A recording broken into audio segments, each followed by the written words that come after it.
Morning guys, and welcome to my channel.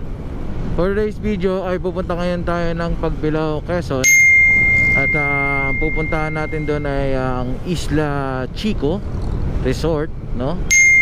At ito ay mukhang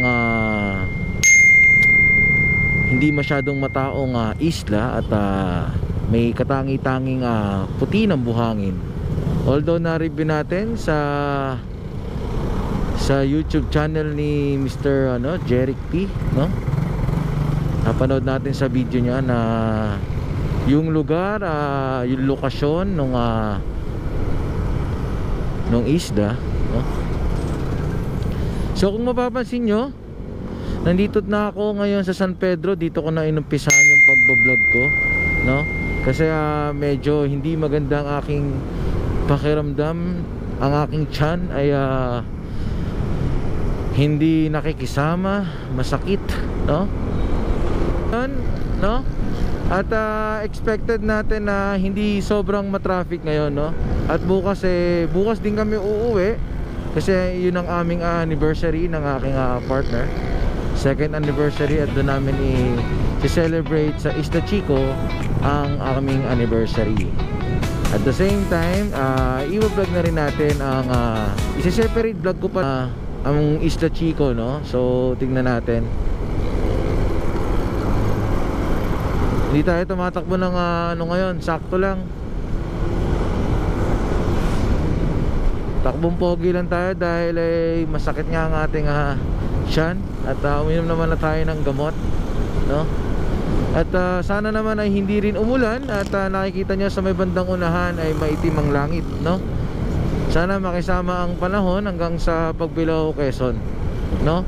Ang ride na ito ay may haba na 189 kilometers from dun sa aming bahay, no? So expected time ng arrival dun is 3 hours and 45 minutes, no? So bali aabutin din ng 4 hours kung magsa side trip ka pa.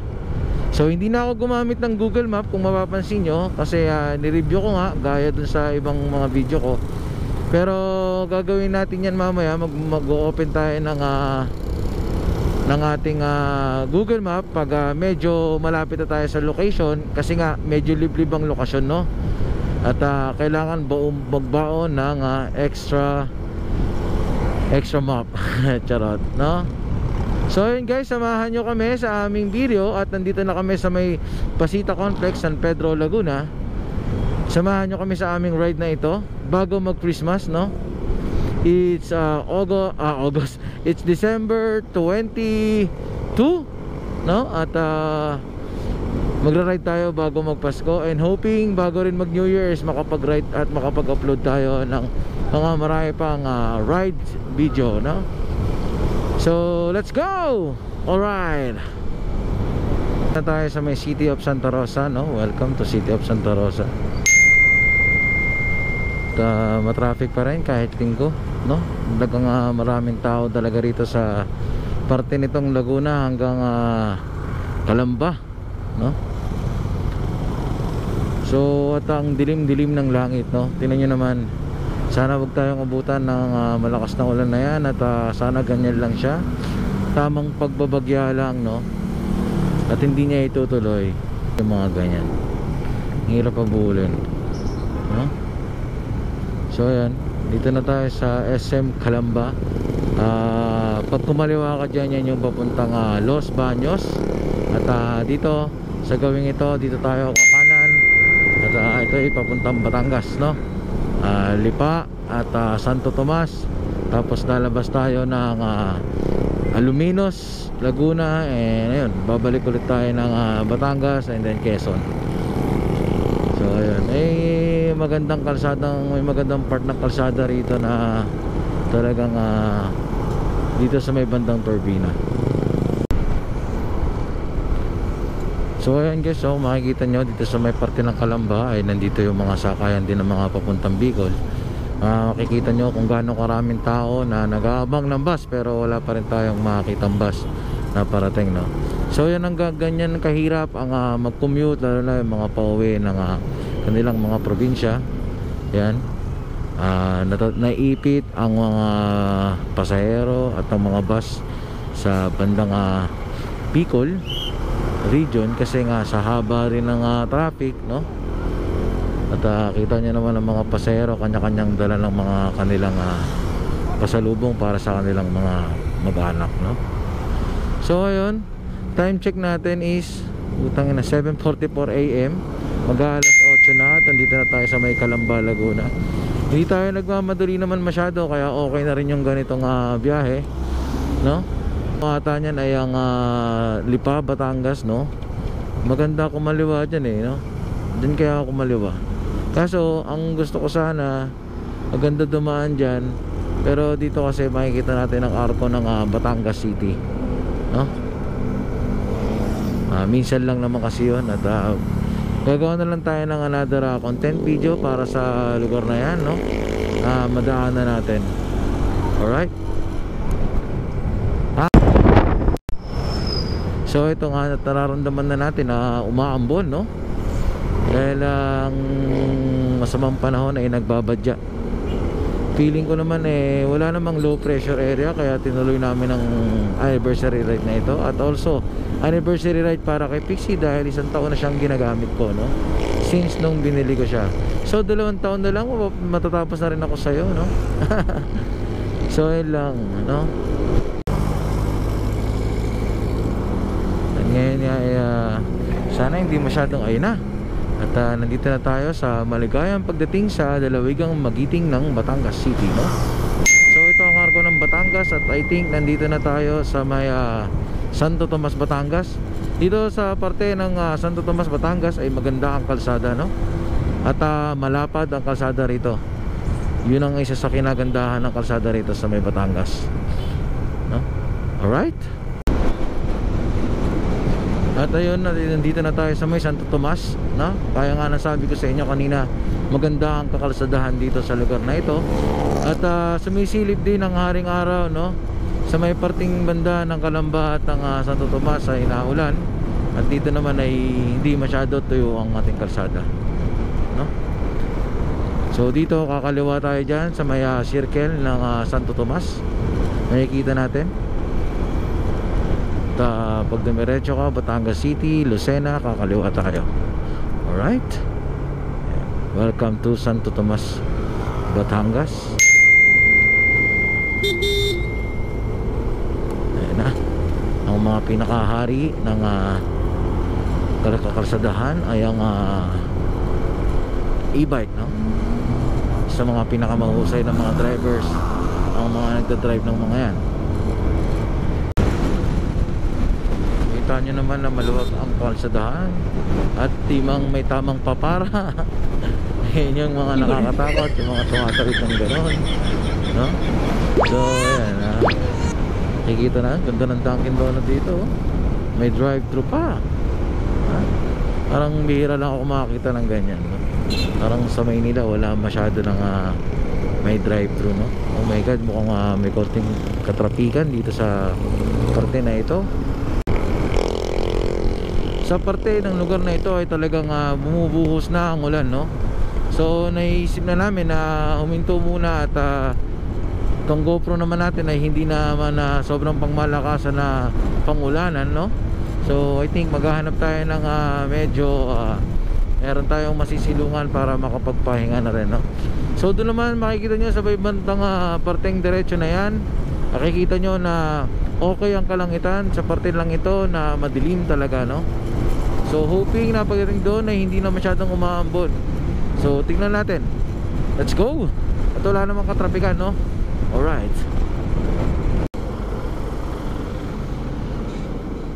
Hindi ko alam kung ito ay Lipa, Batangas, pero napaka-traffic sa parting ito.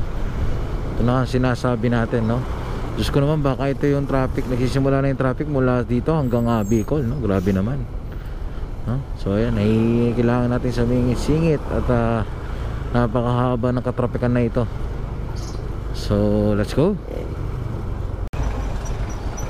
So kaya naman pala traffic ay isang kalsada lang ang isang linya lang ang nakabukas, no?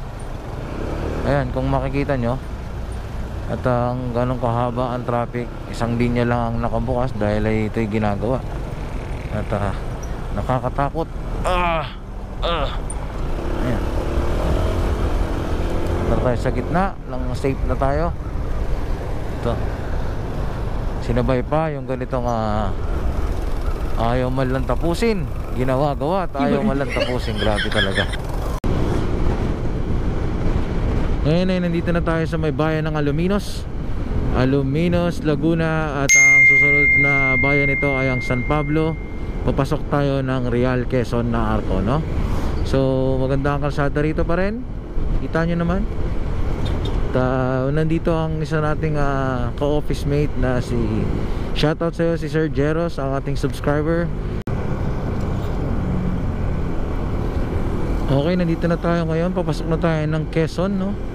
So napakahaba talaga ng San Pablo, Laguna. Sa mga subscribers natin at sa mga viewers natin, if magagawi kayo rito at ginagawa ang kalsada rito papasok ng Quezon, no? So in a normal day, asahan natin ang matinding traffic na mararanasan natin dito sa lugar ng Quezon. So ayan, nakikita na natin ang Quezon Arc, well, province of Quezon, no? Yan. At time check natin is 8:48 AM ng umaga. So chill ride lang tayo, hindi tayo masyado nagmamadali. So ayan, at malayo-layo pa tayo from province of Quezon at going to Lucena, no? I think sa Lucena na tayo mag-rest muna, panandalian, bago tayo dumiretso sa Isla Chica. Dito tayo kakaliwa tayo rito dahil dito ang bypass, no? So from here it's 42 kilometers pa ang lating lalakbayin papunta ng Lucena. At hindi ko alam kung matitiis ko pa yon at masakit na ang aking tumbong. No? So we'll see, no? Ito ang bypass ng Tayabas, Quezon ata ito, huh? Tayabas, Quezon. May bayan ng Chaong ba to? Chaong, Quezon, pupunta ng Lucena. So malayo pa talaga tayo from Lucena. Ay ano, from here to Lucena. So ganda naman ang panahon dito. Lalagpasan natin ang dilim ng langit sa may bandang Laguna at ang Batangas. At ayun, nandito na pala tayo sa Pure Gold, Candelaria, Quezon, no? Nakalagpas na pala tayo sa Tiaong, Quezon, hindi natin namamalayan. At dadaanan natin ngayon ang railway na ito, kung malakas ang railway ito. Ito ang PNR, Philippine National Railroad, no? Hindi niya alam kung ano gagawin niya. Okay. Dito na tayo sa bayan ngayon ng Municipality of Candelaria. At marami ring tao rin talaga rito at traffic, no? I think ito ang kanilang munisipyo, ang munisipyo ng Candelaria, Quezon. Konti na lang, love, magpapahinga na tayo, ha? Love, wait lang, ha? Sa Lucena na tayo mag stop over. Sa Lucena na tayo mag stop over. Malapit naman eh. So alright, let's go. Ito pala, sa parting ito ay umaaraw at magulo. Marami na tayong nadaanan simula nung umalis tayo kanina na mga lugar na inambon at inulan, umaraw, diba? Halo-halo ang panahon dito at delikado rito sa parting ito. Mag-iingat tayo rito, no? At one way pala rito, no? Ayun, so babalikan namin kayo, no? So patitilayan lang namin tong ulan na ito at maghahanap lang kami ng masisilungan. Alright? Alright.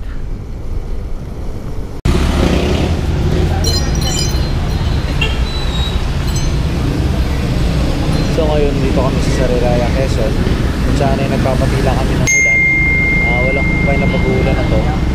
At layo na ang aming lalakbayin pa ay nasa 80 kilometers maybe, and ito ay nasa isang oras at kalahati natin nalalakbayin. Pero sa parte na ito, makikita nyo kung gaano ang traffic.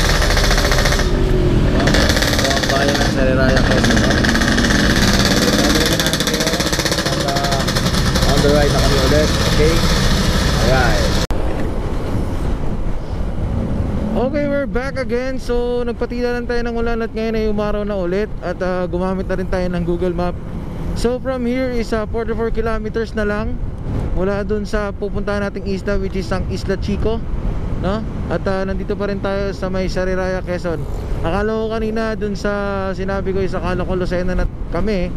At hindi pa pala, no? So ayun, mahaba pa to, isang oras. And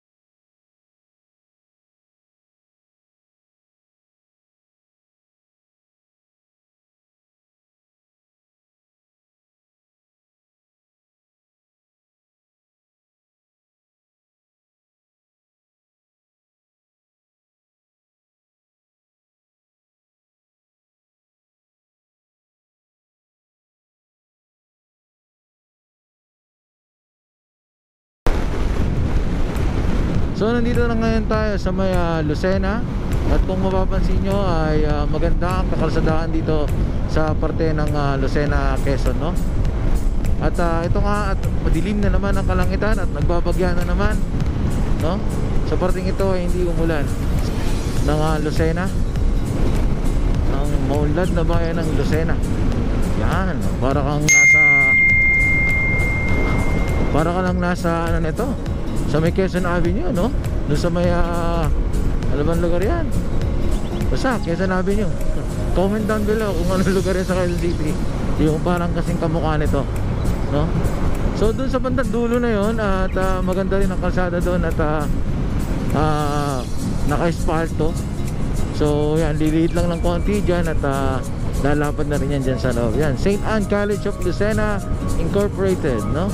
Ganyan si Brother J, no? Which is ang kanyang motor ay Suzuki Gixxer at ginagawa niya na lang kaya po ang Camarines Norte. Ganun ka lupit at katatag ang kanyang katawan sa paglo-long drive, no? At ang gamit niya pa ay ang declutch, no? So alam naman natin na ang declutch sa motor ay masarap gamitin, kaso lang mas nakakapagod gamitin kaysa sa scooter, no? So ito, kanina pa natin kasabayan ng ADB na yan. Nakapagpahinga na tayo lahat at siya ay nandiyan pa rin.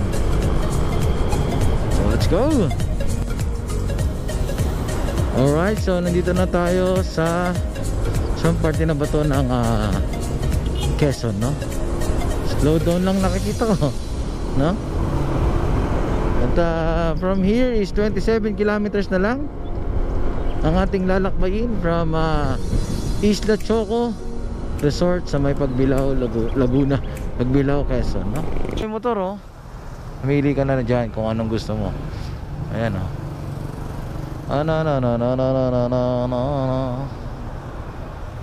Oh, anong brand ba ng mga motor yung mga yan? Yun, oh, Samurai, oh.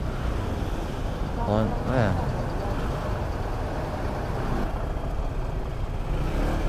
Ay, gago, may truck.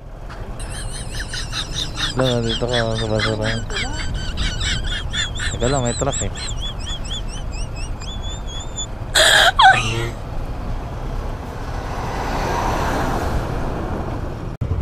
Shoutout ba kayo? Shoutout na kayo. Gusto ata nila mag-shoutout itong ato eh.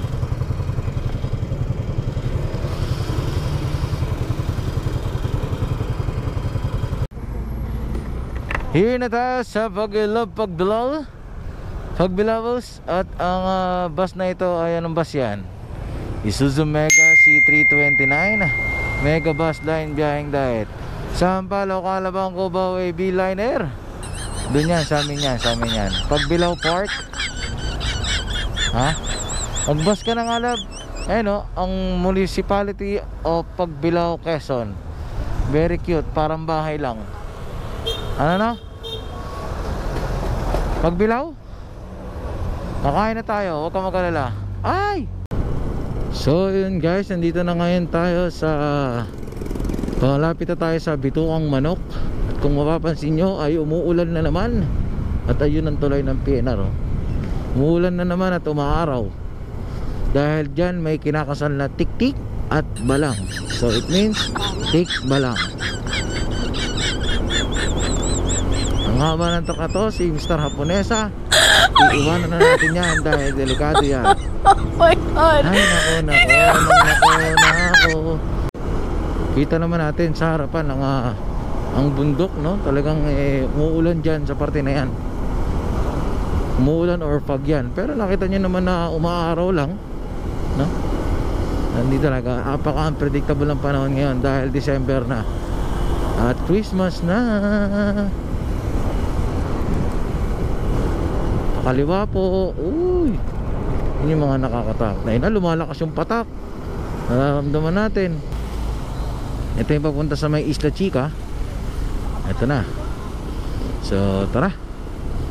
At dito sa Isla Chica, dito sa Pagbilao, Quezon na ito, dito natin makikita yung isa sa mga parang aesthetic na lugar, yung tulay, no? Isa sa pinaka, kasi isla siya. Isla yung Isla Chico, and then hindi na kailangan pang magbangka o magbarko papunta sa kanya kasi may tulay nang nakakabit doon. Yun ang kagandahan doon. At maganda. Ang ganda ng scenery doon, no? So tara. So meron na lang tayong 17 kilometers mula rito papunta sa may Isla Choco. Alright, let's go. Napakatindi talaga sa lugar na ito. Umuulan at umaaraw. I think ito yung pinuntahan ni Jeric Pino. Yan o, yan o. Ito, yan tulay na yan. Ito yung maganda na tulay na marang may falls sa baba. Ito yung labo. Oh, yan o. Ayan o, yung may falls o. Uy! Ganda o. Ha? Ang ganda o. Sabi ko kasi kay Papa, pupuntahan ko yan. Oh, yan o. Huwag daw igili dahil natatakot siya. Babalikan kita bukas. Ang ganda oh. Parang may falls. Sarap maligo siguro dyan. Wow! May naglalaba. Ayun oh, may tao. Tao ba yun? Tao! Ayun oh. Ganda. Di ba tao yun? Aray, buka. So dito siya nanggagaling guys. Yan, sa part na yan. So dito siya, ang lakas ng agos ng tubig. Ang sarap maglaban yan. Ayan o. Doon maganda maglaban yan sa baba, no? Hindi yan malalim, mababaw lang yan. Tsaka kaya ko lang ngayon yan eh. Uy, swimmer ako. Baka kala mo. Ano ba yan? So tara na. At nangingisig na yung ginti niya. Paano yan? Ihintuan ko yan bukas. Lai guys, na pinagdugtong nito ang isla, no? Oh, yan ang tulay. Wow. Magpapalipad ngayon tayo ng drone dito guys ha. Para for the safe din, no? Magpapalipad tayo ng drone dito. Ha? Mababaw ang tubig. Dagat. Ito ang dagat, ano? Panglao Bay. Hinto muna tayo, mahal. Hinto muna tayo, tingin tayo doon. Oo. Pwede ka pa bumati eh. Ang sakit daw ang kanyang puwet.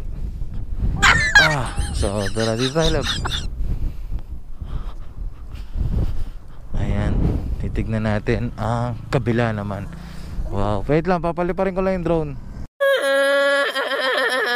Why are you crying? Ako lilipad. Sige. Ayan oh, ganda. Ganda ng mga burol-burol na yan oh. Oh. Lahat ng nakikita mo na yan. Oh. Nakikita ko din. Nice. Okay. Tingnan mo mga ano, ang ganda ng shape ng mga burol na yan. Baka tumumba ang ating motor. Inaalala ko. At yan, napakalakas ng hangin. Paano tayo magbi-beach kung ganyan din ang kapanahon? Oh my God! Because from... Oh my God! No? So, kung makikita nyo, Uwian lang po tayo. Pagbilao Bay, uwian. Nakakapagod naman kung uwian. Ang sakit sa tumbong. At meron pa tayong 9 kilometers. Ayan. Sobrang solid. At eating, may mga namimingwit din dito. Ayan. The tricycles. Ayan yung pinagkaiba ng ice isla. So let's go. Ganda dito.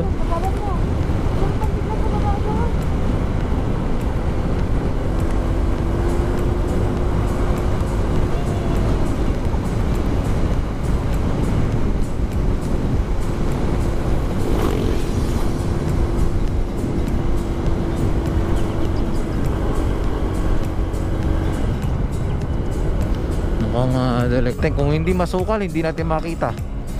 Ay nako. Excuse me dog. Ay nako, payat niya na. Ay nakakatakot naman dito guys. Ay nako po. Dito po kami sa may pagbilaw. Hindi po namin alam kung saan po ito. Diyos kong iya marimar.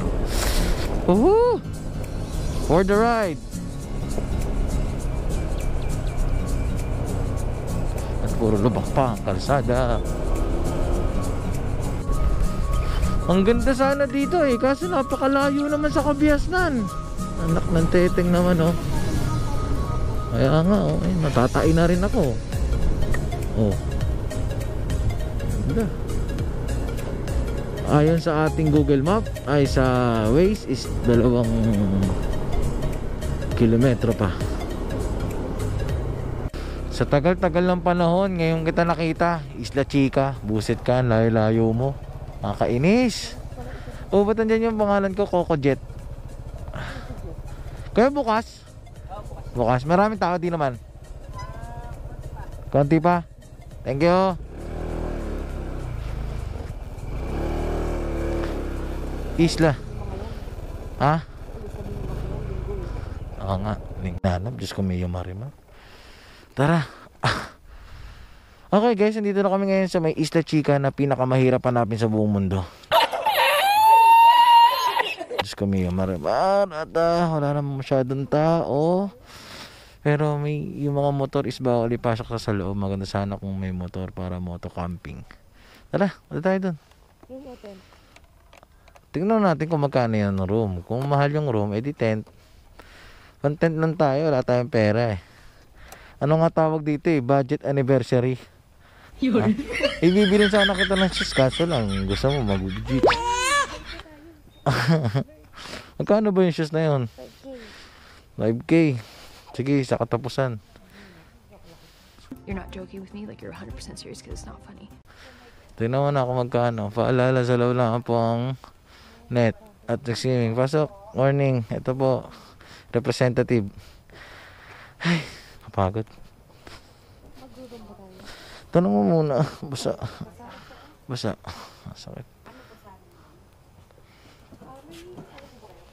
Kapagod. Pao po madam ha. At kapa. Naligaw pa kami. Hindi namin alam kung saan. Check into PM 12 ng bukas. Silent name. Si Jeric 25. Mahal.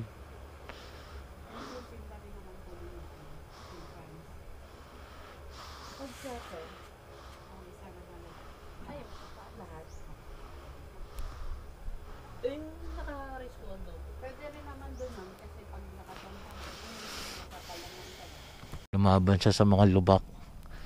Ha, Pixie? How are you? Are you okay? Ha? Kaya pa ba natin pa uwi? Siyempre, kaya pa natin ha. Nagkasusukon, dumi-dumi mo.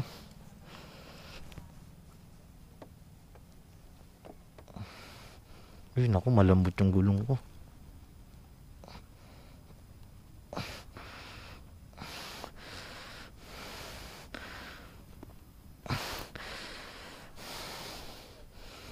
Lambot yung gulong ah. Ayan guys.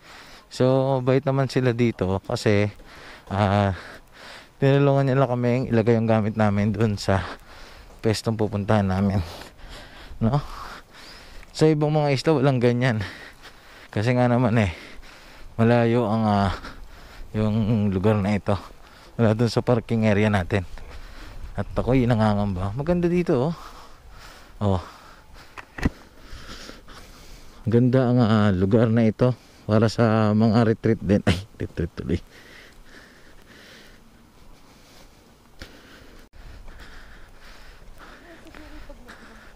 Ano na? Ang layo nga pag nag-room ka eh. So, tingnan nyo. Ayun, gusto ko sana doon sa pwesto na yun.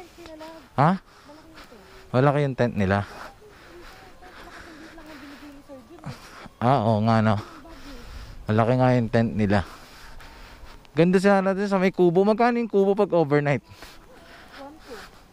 1, 2.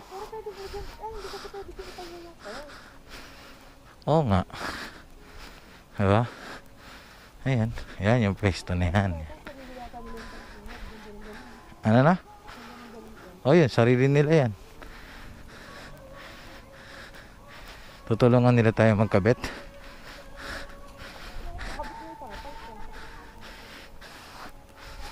Ayan o.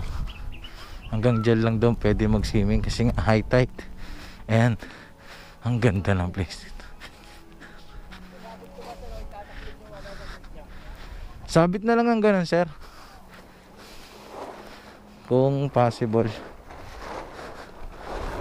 Dito, sir, oh, sana. Kung wala naman nakapwesto dito. Dito na lang.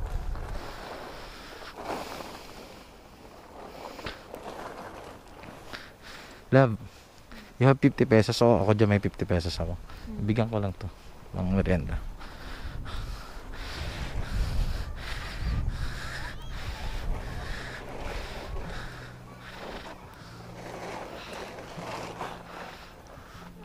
Na ito, ngayon pala kami kakain since nung umalis kami.